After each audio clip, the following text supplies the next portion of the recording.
We keep comparing China's response now to what they did back in 2003 with SARS. Where are we in terms of maybe where we were versus Ebola, or where we were back with SARS too, in terms of our capabilities for the CDC?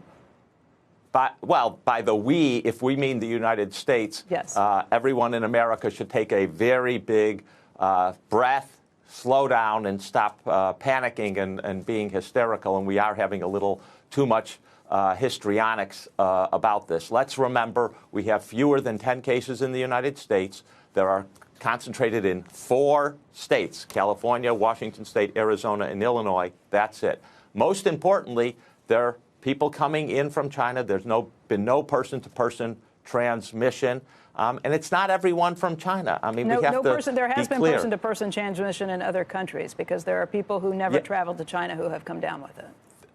That is true, but even the maximum country is Thailand with 14 cases. So we need to be a little sober about it. Even in China, remember, China's a country of 1.4 billion people. There have been, a few 7,800 cases. That's one case for roughly, 175,000 people. Even if that's a gross underestimate by, say, 50-fold. That's one case for every 4,000 people, and a very low death rate compared to SARS. So I think we need to put it into context. That's a very good point. If you look at just how the death rate is much lower than for SARS. Right. We're talking about maybe 3% at this point. I guess there's still a lot we don't know. It's still early days.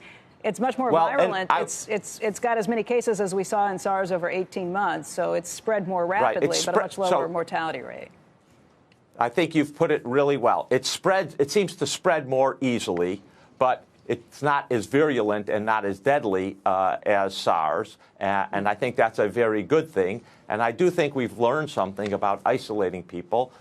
They need to be isolated for 2 weeks. It's not a prolonged period of time. And I think that's really important. Is that a problem that we're bringing people back? We brought 230 Americans back on a plane yesterday, and they're going to be isolated for 3 days just outside Los Angeles before they're released. Is that an appropriate amount of time? But let's be quite clear. They're all being tested for the virus. Not all they're of them. being If observed. they choose to be tested for the virus, if they have suspicions, it's up to those people to determine whether they want to be tested. Correct. But I think they will be tested for the virus. It's very hard to see how someone is going to say no. Right. And I think the other factor, there are some defined symptoms, and it is true people have been identified to transmit it without defined symptoms. And it is a 2-week incubation period totally. So I'm actually pretty confident that we're going to restrict the spread in the United States. And people should remember not to panic. If people from China had been here for 2 weeks, they're not going to be spreading it. Great. And the best thing we have is the seasonality. It's going to go down as spring comes up.